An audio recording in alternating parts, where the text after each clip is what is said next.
What's up? It's your boy Carcino live here on Screen Fiend. What's going on with you this early morning?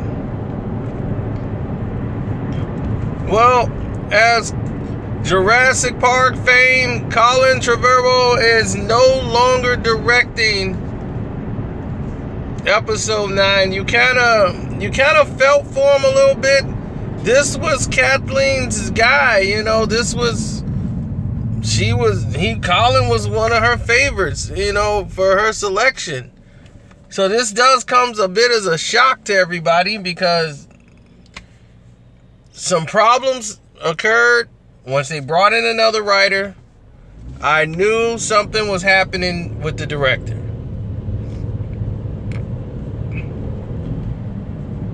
I'm kind of getting the feeling that they're going to go and have Rian Johnson direct episode 9. And that's the direction I believe that the fans are going to want. And the direction that Colin does is he's good with visual. He's not. I think for episode 9, it's going to have to really bridge. It's going to be a lot of dialogue. And it's going to be a lot of action.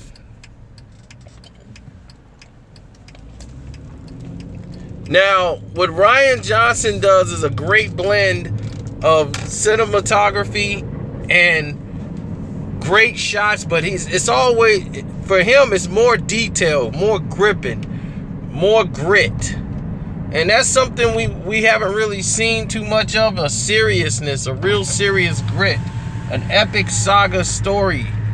From Star Wars was done, but it didn't really have a lot of grip, except for, of course, Empire. That had a lot of grip to it. It had a lot of surprise, and here I think we're going to get that. What we didn't get from The Force Awakens, that when people kind of died down, we kind of said, oh, okay, yeah, we kind of really didn't get our Star Wars battle.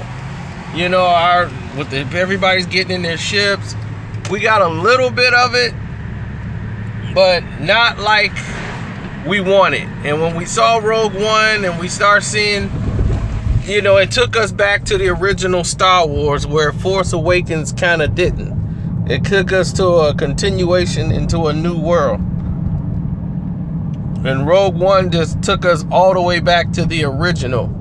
And the way they did it, paying so much great attention to detail, it more than made up for the fact that others may have missed out.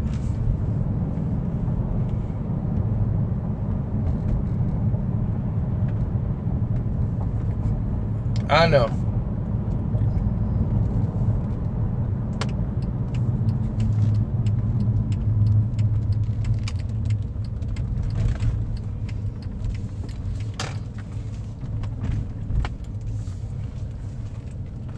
But when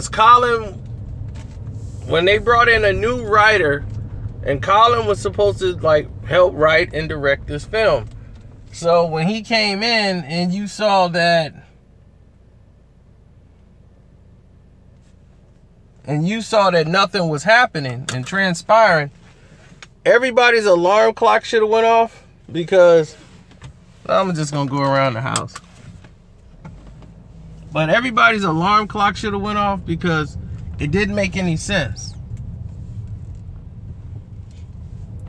It didn't make any sense to me, and it didn't make any sense to anybody else why they were bringing in another writer. Now, then I started to put 1 and 2 together once he was not going to do it anymore. He wasn't going to be the director. I said, yep, they're going in another direction. And that direction kind of looks like they want Rian Johnson to finish the story, because people haven't even seen The Last Jedi and they already love it. They love the look. They love the grit. They love the way it looks. So from the theme of it, it's very easy to follow. You don't even really need to I need to know what's going to happen. You kind of know what's going to happen without knowing what's going to happen.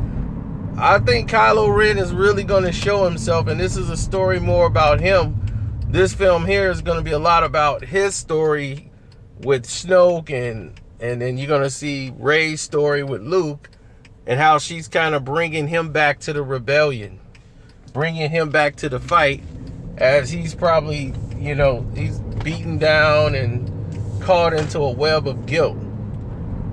So we kind of know which direction they're going in when they choose that angle.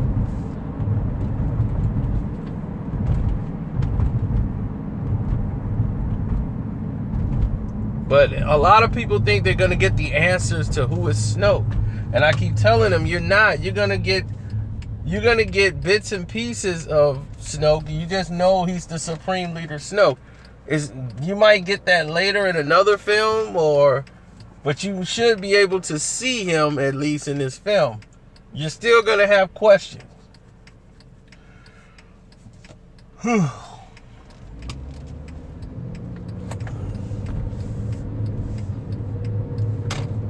But that's cool. You're supposed to have questions. It's Star Wars. Now, the Star Wars secrets and all of these different things, I told you, I figured out the last one, episode 9, is going to be called Skywalker. For some reason, I remember them having Skywalker as the title for Force Awakens, which didn't have an episode number, which baffled a lot of people. It was just called episode 7, but it was never titled episode 7. It was just titled The Force Awakens.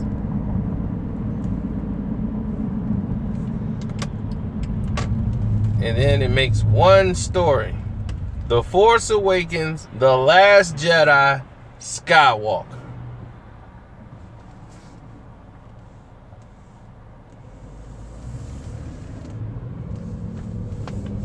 And that should be it. Because The Last Jedi is Skywalker. He is the last Jedi. Everyone thinks Rey's the last Jedi. No, it's Luke. It's always Luke. Luke is the last Jedi.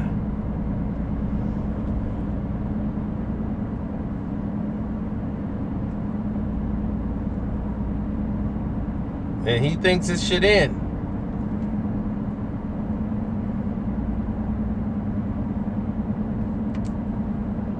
Now, I want to see how they do, and I'm more concerned about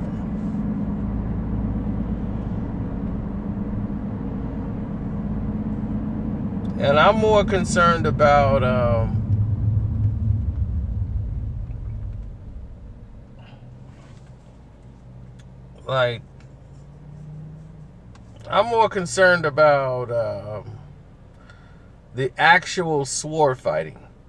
The lightsaber scene was a little weak in The Force Awakens. It wasn't any epic lightsaber because she wasn't trained.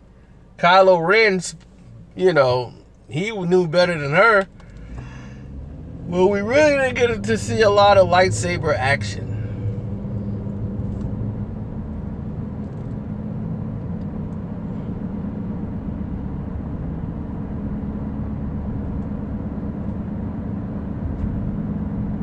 So now that Colin is out and they bringing in a whole new guy to do it, who's that person going to be? And I think Rian Johnson is the only answer you can get, especially if The Last Jedi does what everybody thinks it's going to do.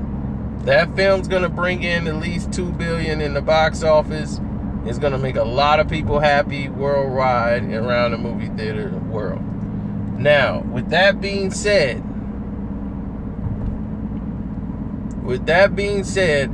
Rian Johnson's style of directing and the writing team he has behind him, if this does, if it appeases all the fans and it's a Marvel, there's no way you can have someone else come in and direct the next part. It would just screw everything up.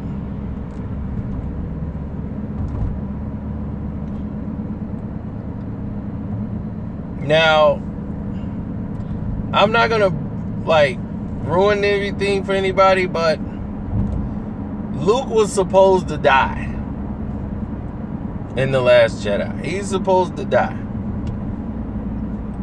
Look, I just know how these things work. Leia was gonna survive, but Luke was supposed to go. At what point, I don't know, but Luke is supposed to die in this story. And that way, when Luke dies, that's gonna be it for the group, you know. Luke's gone. So nobody has to worry about anything no more. The whole thing is done. But with Luke gone, when Leia gone, that's too many people gone in one film. So in this film here, who knows, they might have to make a rewrite to keep Luke around.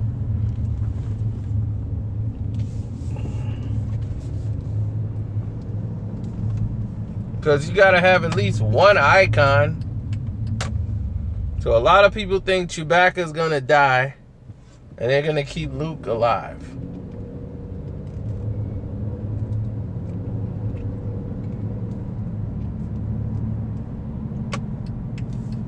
Then people are telling me we're going to see Lando Calrissian. You're going to see Lando.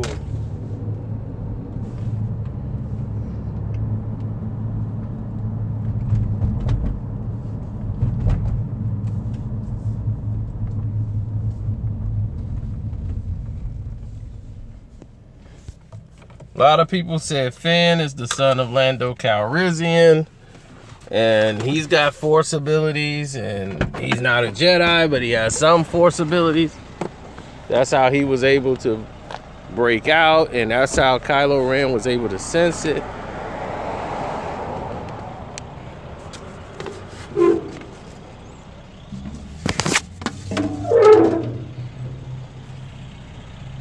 And yada, yada, yada, yada.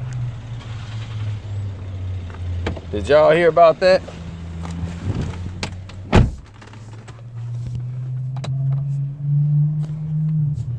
Kylo Ren could sense it. I'm like, Kylo Ren could sense it. They was like, yep. Remember when he came out there, he stopped, he turned, and he looked at him. He knew something was up. He felt it. So they're saying he felt his... Jon Favreau? Hell no. Favreau grew up not too far from me. He's like 20 minutes away from where I live. Favreau? Hell no. I don't want Favreau messing up my movie.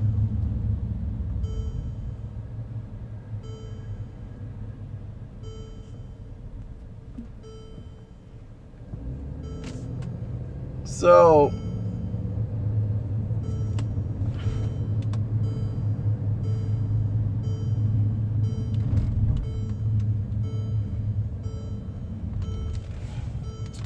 might as well go wash the car while I'm here. But I don't want Favreau in my movie. He's just gonna ruin it.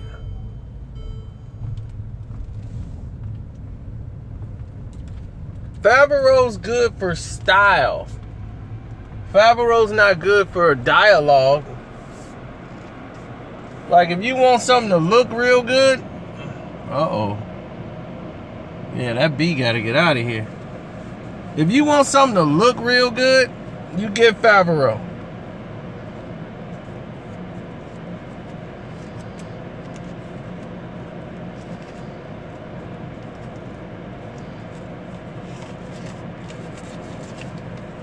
Favreau will make it look presentable, but the dialogue and the direction will have no sense.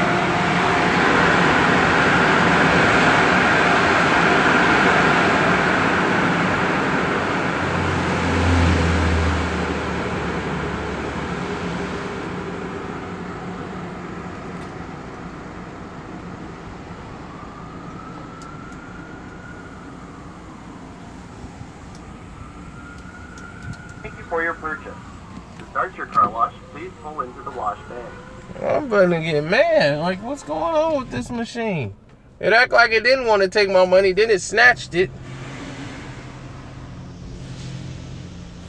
Good morning. Well, to me, it's gonna be good night in a minute. I haven't been asleep. Y'all work. The Russo brothers doing Star Wars.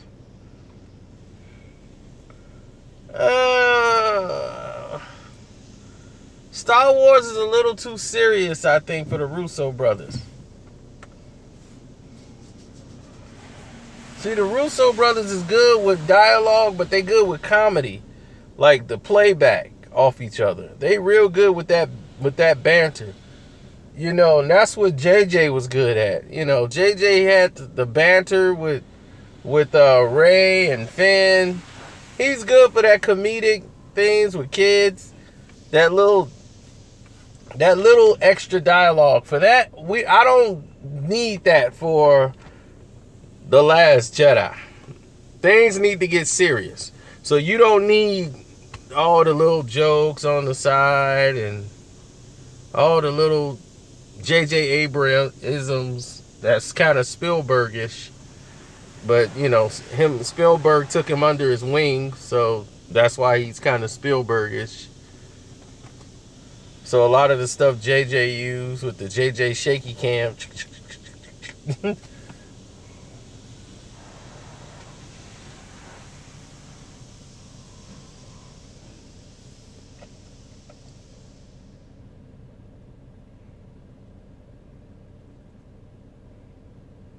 Ridley Scott doing Star Wars? Are you kidding? No way. Ridley Scott, like I said, he's more, to me, a great visual. He's good in isolation.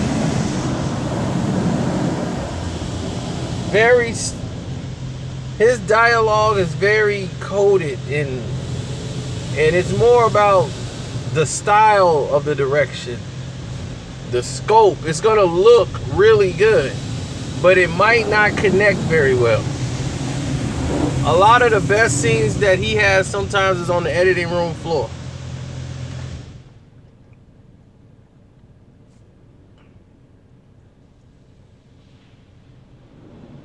The only person that can direct it, Rian Johnson. That is the only person that can direct this film. If I had to make a selection of a person to direct Star Wars, somebody who can handle the scope, and it wasn't Rian Johnson, that requires me to think. Hold on.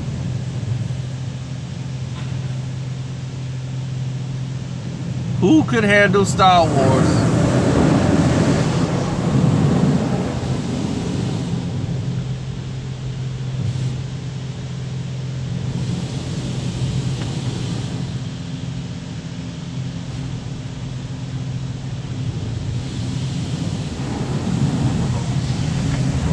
I would say this person because I know they would do a good job, but a lot of people wouldn't agree. But that's Ron Howard. Ron Howard could do this. Ron could pull this off and do a very good job.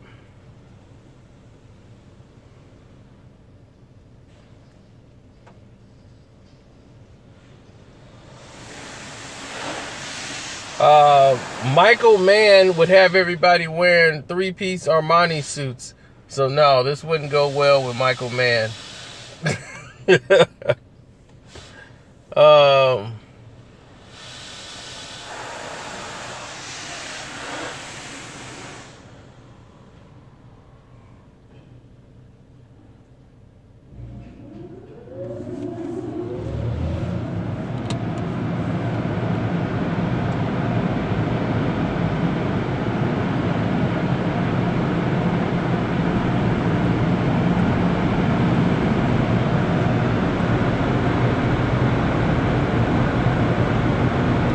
Edgar Wright would be a great selection,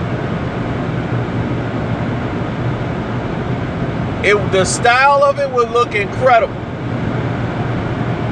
Edgar Wright would have this movie looking like $1 million. Like about, well, this Star Wars, so we're talking about $300 million. But I don't know if he can get the depth of the seriousness out of the characters. Star Wars is about heart. It deals with a lot of grit. It deals with a lot of changes.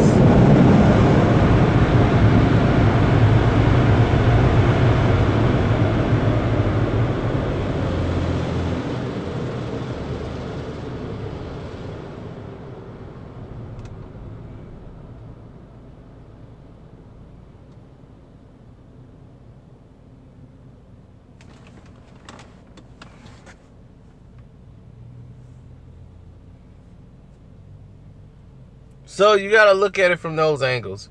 Star Wars are about those things. Okay, I guess the guy's not here.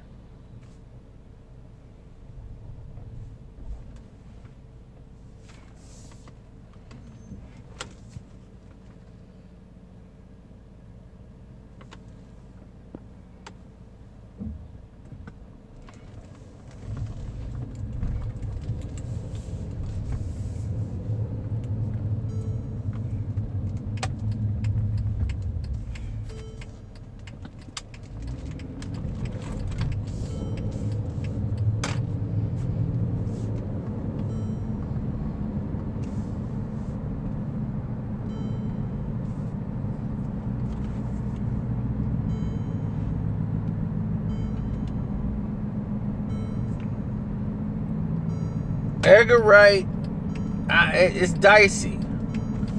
As well as he is with music and putting everything together, he's good for the comedic stick and the style of the film. I don't know how he would do with the gripping scenes in the movie. You know,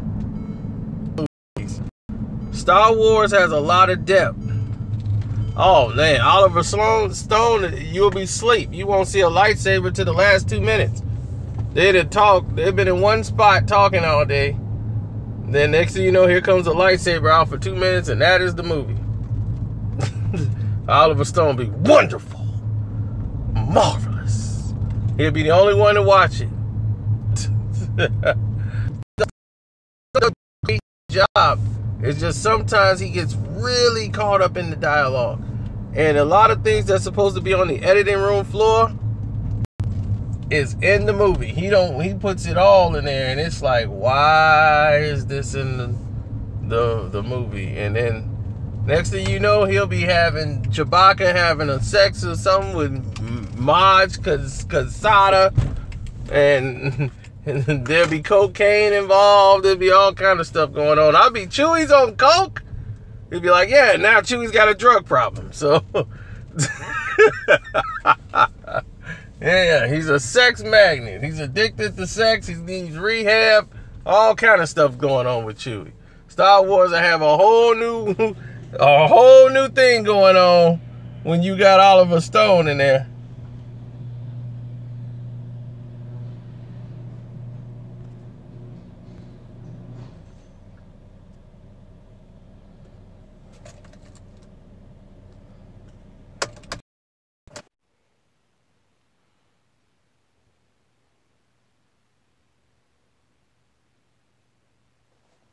Yeah, I know Stuckman. Stuckman's one of my guys. You know, I made a comment on his page, and that thing been going like wildflower. That war of the videos, man. I've been knowing Stuckman and his reviews for years, back before he blew up.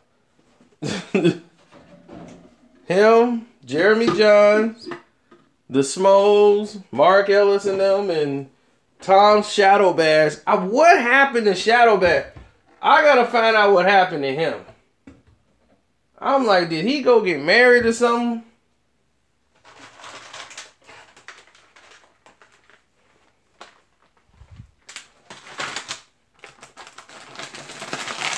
But we all used to do movie reviews. All of us back in the day, man. We were all like crusade.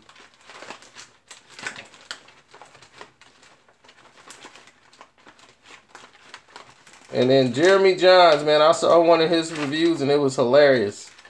It was so hilarious and true, and it was about like one of the Twilight movies. That was the first one I ever seen of him. And he had the very funny, the most funniest review ever.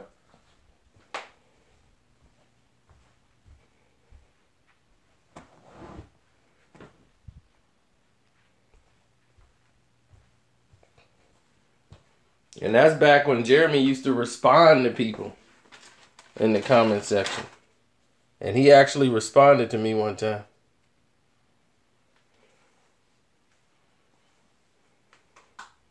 No, I didn't see Chris. I didn't see that one. The Batman and Robin one. I'll go check it out. I mean, since he's been doing this Filmatic thing, you know, it's been pretty awesome. He had his girlfriend in there doing a couple of, you know, some web design and all that stuff. People been volunteering to do stuff like that for me. You know, I just get right to it. I don't have time to have a little smoke screen. I mean, that looks nice. I mean, that's cool for people that do that. I'm too plain Jane for that.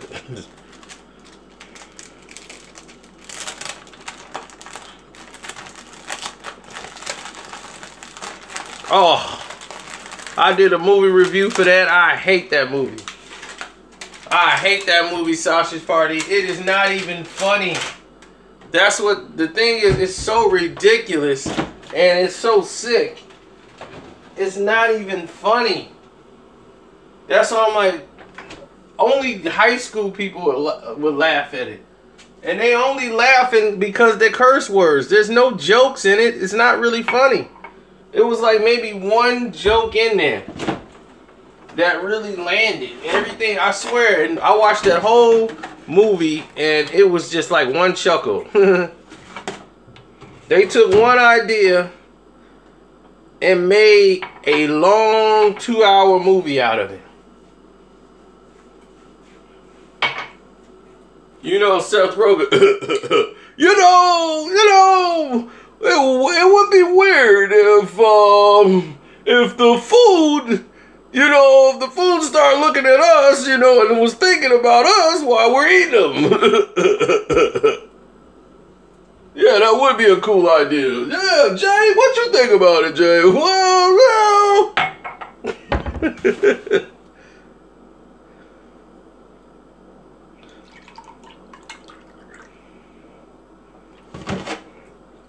Of course, what else Seth Rogen isn't in?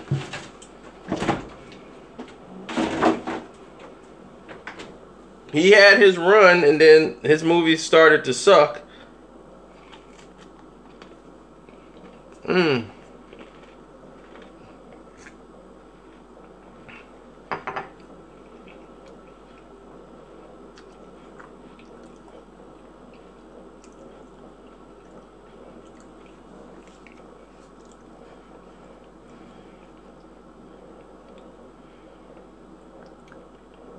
I wonder what's going on with Will Smith film company, Overbrook.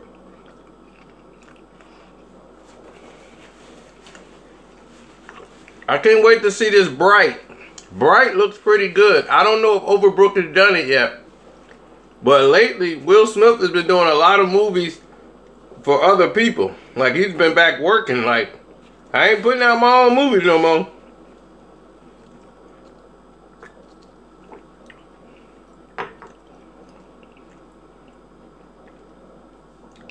Overbrook was making a lot of bank.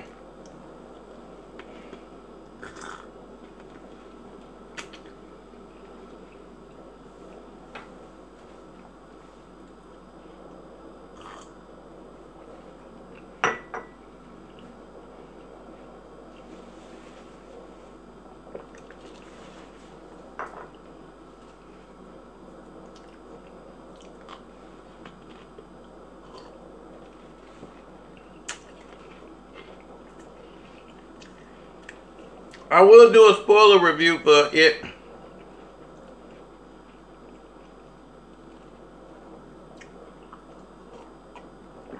Don't worry about it. But I'm gonna finish my cookies and milk and go to bed.